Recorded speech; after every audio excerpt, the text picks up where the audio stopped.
Foreign advisor Tauhid Hussain said today that he was surprised by the statement made by Indian Defense Minister Rajnath Singh. He told reporters at the Foreign Ministry today. At an event in Lucknow on September 5th, Singh said India's armed forces need to be prepared for war in order to preserve peace. The advisor said he is no way thought that there was any possibility of a war or conflict with India.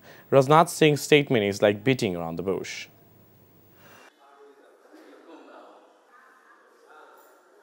আমি যতটা উদ্বিগ্ন তার থেকে বেশি অবাক যে উনি এই ধরনের কথা কেন বললেন। আমি এটার কোনো কারণ খুঁজে পাই না।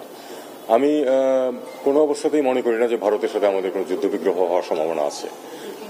উনি এটা কি তার নিজের দেশের কনজাম্পশনের জন্য বলেছেন কিনা সেটা আমাদের বুঝতে হবে। আর উনি যেভাবে বলেছেন এটা বিটিং অ্যারাউন্ড দ্য বুশ অনেকটা, কারণ ইউক্রেনের যুদ্ধের কারণে তো ভারতের যুদ্ধ প্রস্তুতির আমি কোনো প্রয়োজন দেখি না, বা হামাসের সাথে যে সমস্যা হচ্ছে তাতে করেই বা ভারতের অন্ততপক্ষে এখানে কি সম্পর্ক। আর এর সাথে ইউক্রেন এবং হামাসের সাথে বাংলাদেশ কি করে তুলনীয় হয় এটাও আমার বোধগম্যতার বাইরে। আমি কোনো নিজার্ক রিয়াকশন দেখাতে চাই না। আমরা অবশ্যই এটা দেখবো যে উনি কেন এরকম কথা বলেছেন।